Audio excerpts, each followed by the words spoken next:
and welcome to another Clearwater Jazz Holiday Foundation's Young Lions Jazz Master Virtual Sessions. I'm your guest host, Michael Cornoto, and we have a special treat for you. He's a regular here, awesome educator, none other than Professor Brandon Robertson. And today's topic, guys, how to market your brand as a musician. This would be super fantastic. It's something that we all need to know as musicians to get ourselves out there so they can hear these gifts. So I just want to remind you, if you have any questions, you come in, just type your question into that chat feature and we'll leave some time at the end for the professor to answer any questions. Before we start, I want to thank our sponsors. Be sure to check out the studio archive of past video sessions at clearwaterjazz.com, education and outreach section. And that's brought to you by Blue Water Wealth Management at Stewart Partners and Duke Energy, as well as check out the Young Lions podcast available wherever you stream. And that's brought to you by our friends over there at Marine Max Clearwater. Search Young Lion Jazz Master Virtual Sessions wherever you stream. I mean, where do we begin?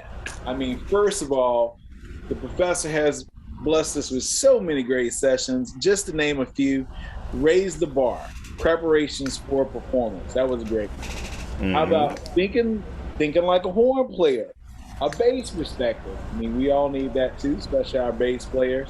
Here's one that'll probably go with today: Know Your Words. Negotiating the gig. And the list goes on and on. You can always go back in the archives and check that out. If you don't know Professor Brandon Robertson, I will tell you he is an Emmy-nominated music director, professional upright electric player, composer, and music educator, originally from none other than Tampa Bay. We call it Champa Bay around here. Champa Bay. Bachelor's of Arts in Music from Florida State University in 2009 and a Master's in Jazz Study in the spring of 2016. And currently he's a director of Jazz Studies and a director of the FGCU basketball band in Florida Gulf Coast University in Fort Myers, Florida. He's doing some awesome works down there. But without any further ado, I know you want to get this great knowledge. So, Professor, the stage is all yours. Mr. Cornoto, and to the Clearwater Jazz Holiday Foundation. I love you guys. Thank y'all so much for having me back. As usual, I'm here to drop some jewels. Man, I mean, the amount of information that these students are getting provided by the archive in the studio sessions, I mean, come on, guys. I mean, this is valuable information that we didn't even have 10, 20, 30, 40, 50, 60, 70, 80, 90, 100 years ago. So I just wanted to remind you, please go check out the archives at the studio on clearwaterjazz.com/studio or /the education, and it'll take you right to the page. So without further ado, let's get right into it. How to market yourself and how to brand yourself as a musician. This is a topic that I've talked about in the past, but I want to go a little more deeper into it. Recently, what I've discovered is that there's a new wave, okay? I think everybody in this generation knows what that wave is. I'm talking about TikTok. Yes, I know I am dating myself because TikTok did not exist 10 years ago. It for sure didn't exist 20 years ago. But what I'm learning about this new app, this new social media platform, TikTok, it has really transcended and really has spearheaded the new format of how digital media is being distributed at such a rapid pace. And I would say that TikTok is much faster nowadays than as a SoundCloud artist who wants to get their music out through SoundCloud or even through Instagram. Now I'm starting off with TikTok because with branding, you have to be up to date. So rule number one, if you're a musician, and this kind of goes for all musicians, including myself, you have to stay up to date. Unfortunately, if you're trying to keep up with the times and still have a thriving music career, you need to know what's going on. And unfortunately for us cats who are up there, or at least getting up there, it's very hard when you find yourself getting older and the audience is getting younger, and so there's this disconnect between you and your audience, because now that audience has no relation or nothing in common with what you did at that time when you were their age. And so understanding that the audiences are changing now, and so if you're a musician who is trying to keep up with what's current or what's the fad, or what's in right now, then yes, you have to stay current with what's going on. And right now, currently, TikTok is it.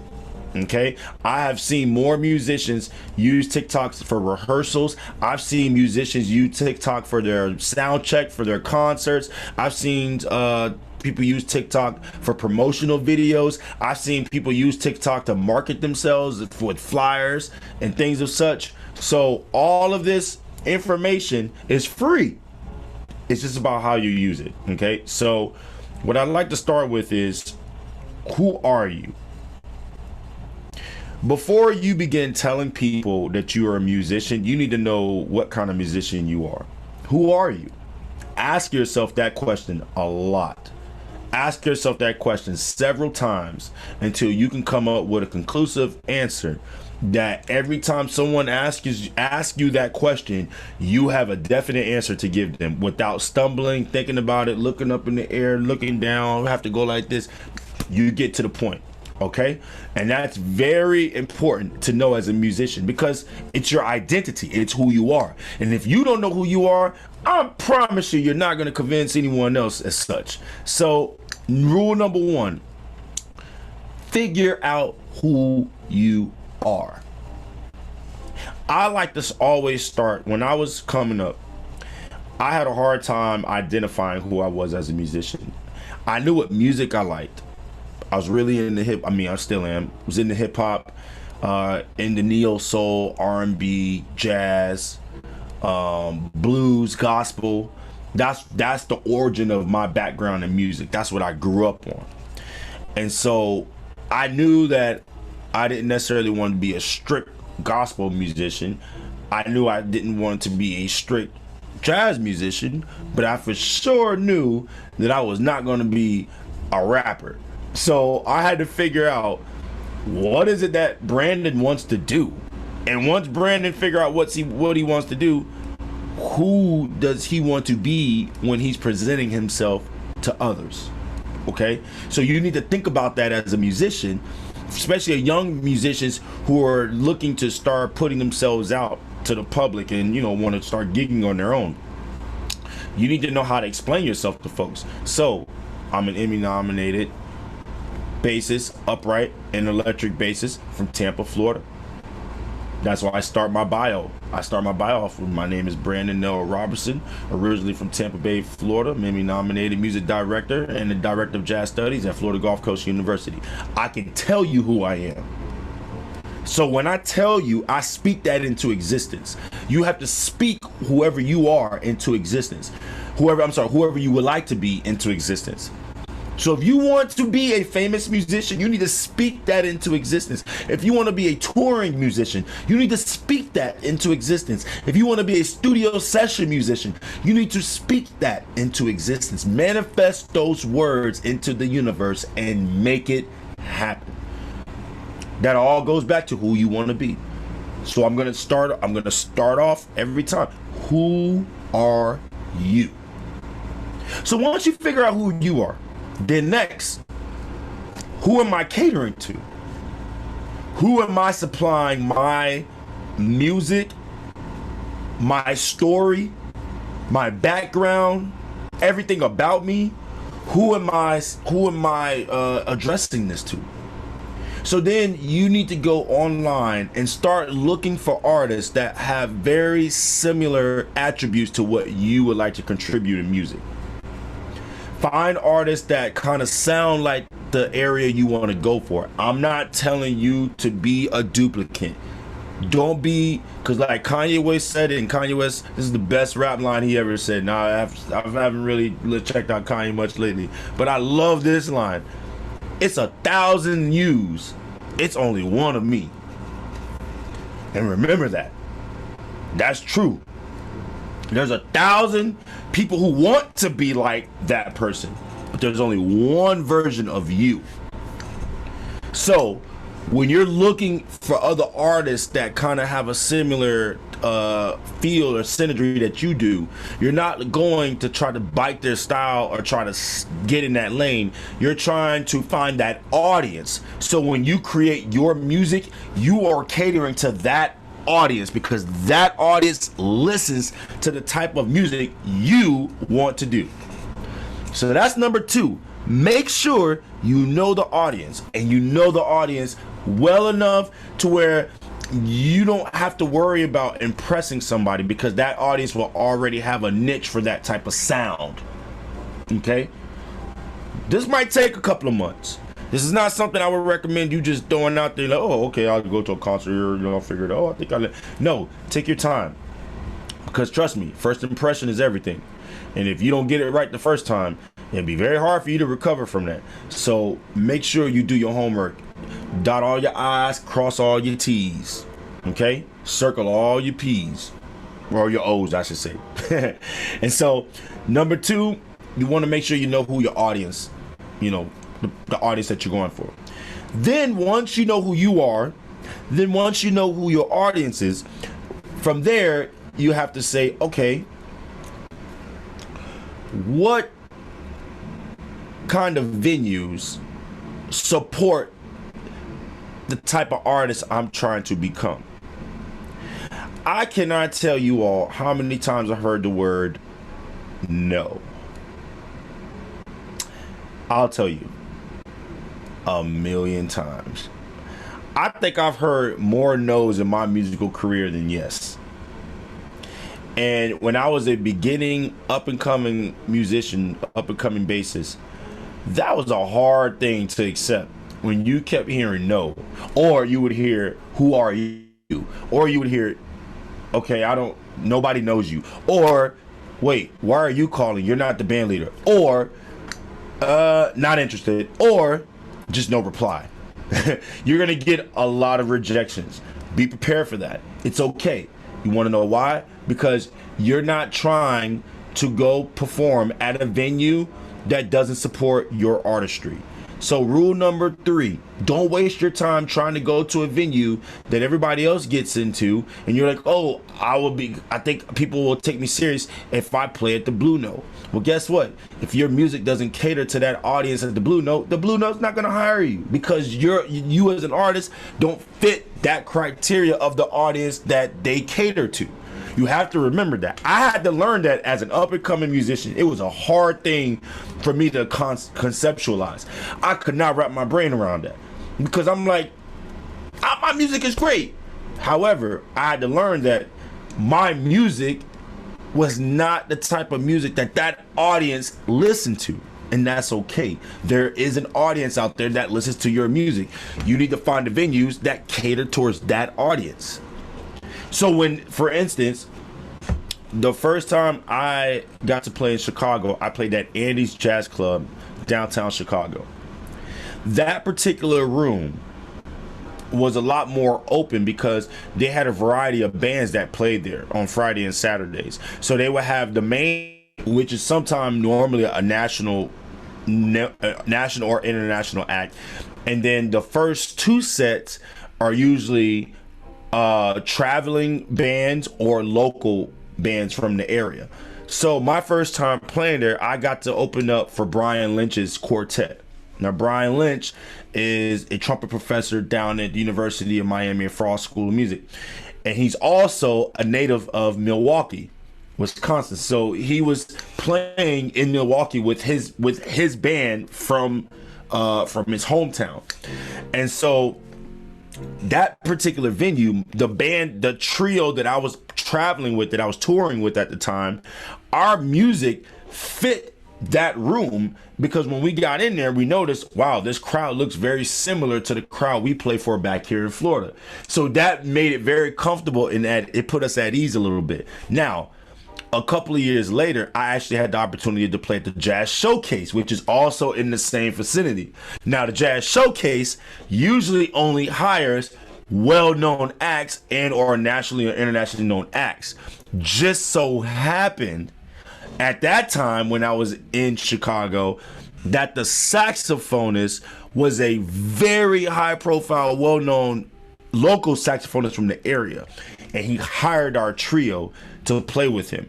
So that's how we were able to get in. So sometimes a no is not necessarily a no. It's just you need to find a different direction to get around. So my suggestions for you young musicians who might seem to have a hard time getting into a venue you like, try setting up a date with a musician who performs there already, who already performs there regularly. And then you guys do a joint concert. What this does is it lets the venue hear you and your group. Obviously, they'll take a chance because they know that the other individual you hired brings in, they have a following, so they're gonna bring the crowd regardless, so they're covered. And then if they like you and they see that you're actually able to bring people, they'll rehire you again, just your band. So I've had those situations, and that was something that was explained to me while I was touring, when I was meeting other musicians. A lot of those musicians were like, I'm not from here, but my buddy's local from here, and I just hired him on the gig. So now when I come back, I can get this gig because they've already heard me play. I said, that's how that works. So number 3, you might receive a lot of no's. That does not mean that's a no. You just need to find a different route. But you always want to cater and find the venues that are going to appeal to your music. All right, that'll save you time. It'll save you the stress. It'll save you the discouragement of getting turned down, and you have a higher probability of scoring or getting that venue based off of the artist that you have researched there. And that's another thing too. Any venue that you're interested in looking into performing, make sure that you research that venue. Look at their calendar. They usually will have the names of the groups. So if it's a name that you're unfamiliar with, do some research on that group. Just Google search them. Just see what they do. You ain't got to go look into their catalog, nothing. Just see what kind of music that they provide. And if it sounds very similar to what you do, then you're like, okay, I might have a chance to actually do this here. You know, so that's another way. Again, I'm talking about branding. This is all about figuring out how to get around this. All right. Number 3, up-to-date photos. Now, I'm pretty terrible at this. I'm working better at this. So I'm being transparent with you all. It's going to get better. But for you young musicians, you need to stay up-to-date with your photos. What I would suggest is if you have any friends, family, you know, anybody that you know personally that takes photography and they take decent photos, okay?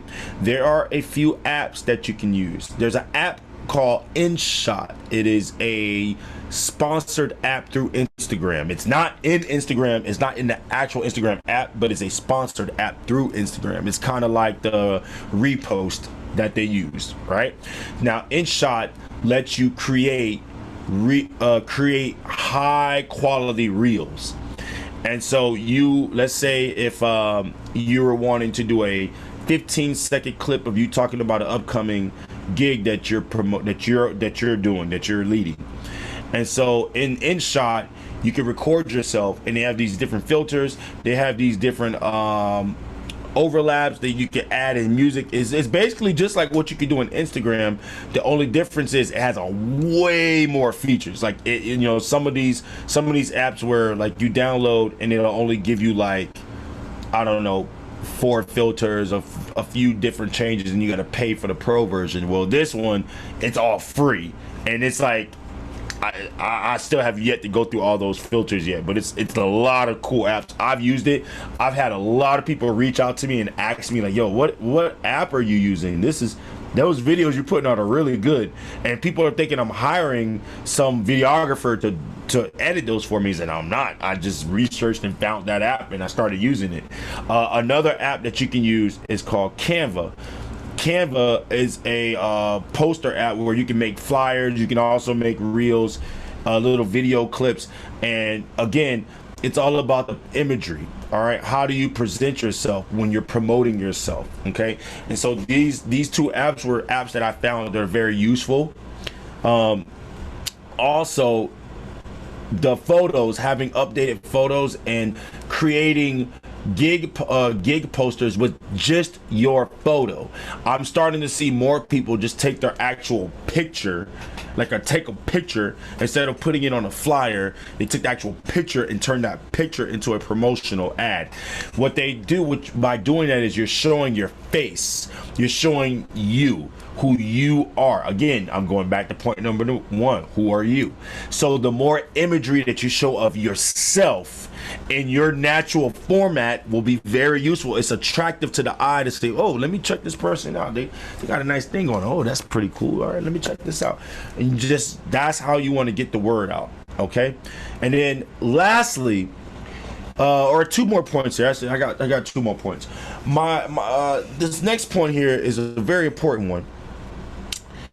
Knowing how you want to present yourself, how you want people to perceive you. Okay, your dress. All right. Do you want people to look at you serious? Do they want to take you informal? You know, I've played with a lot of jazz musicians who wear J's and hats and chains like I do, and but they play at a way where it makes sense, like it fits their person. Their imagery fits what they're doing.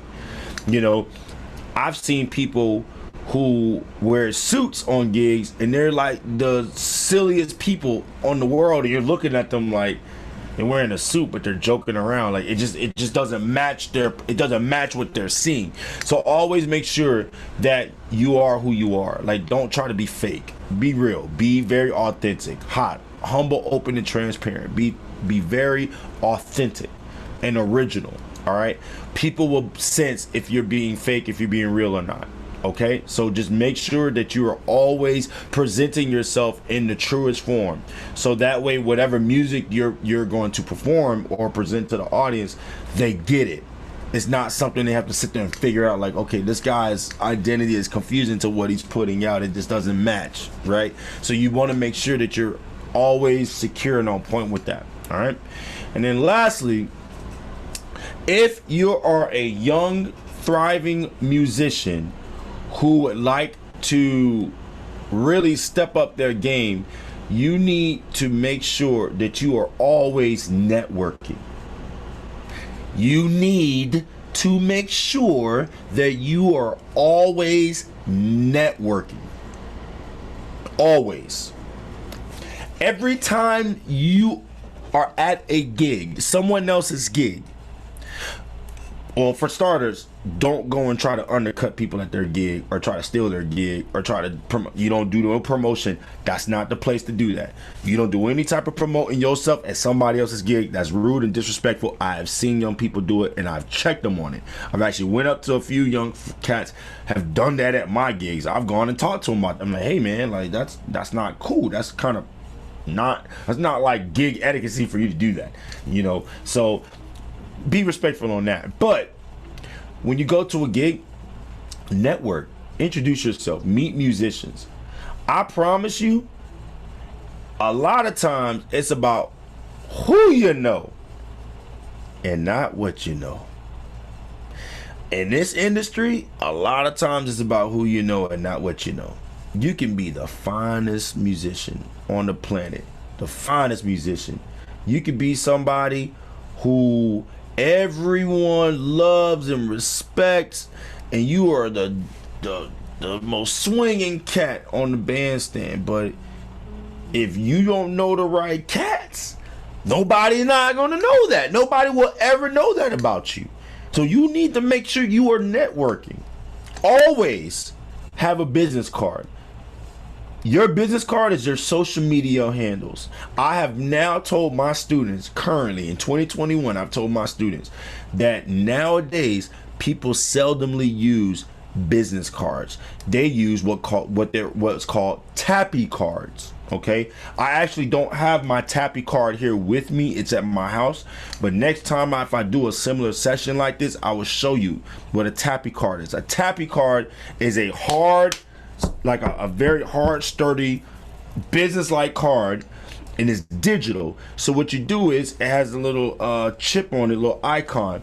You hold it up to someone's phone. All they have to do is just take a picture of the back of that card, and automatically it sends them to all of your social media handles: your Facebook, Twitter, TikTok, YouTube, Instagram, Snapchat, Tumblr, whatever you use. Any social media handle that you use, it'll send them straight to it.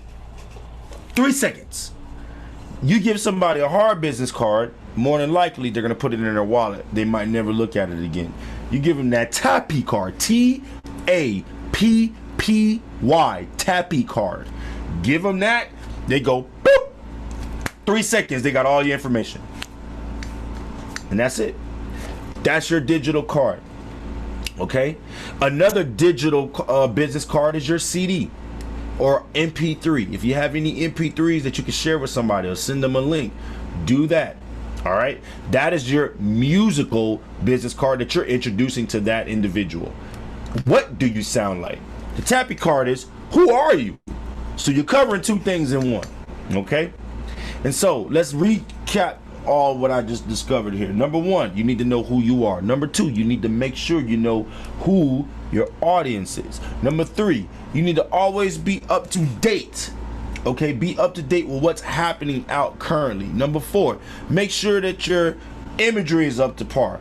Your social media, your photos, your videos. I mentioned some of the apps that you can use to kind of use to do editing yourself. iMovie is another good one as well.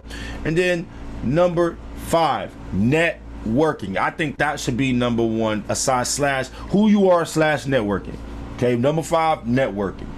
That is very important. If you don't network, no one will know who you are.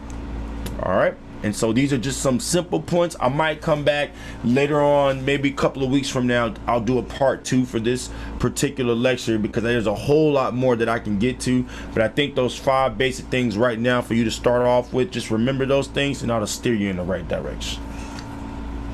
Awesome session, Professor. I mean, you really dropped some jewels here. I love when you said there's an audience that'll cater to the style of music that you're playing.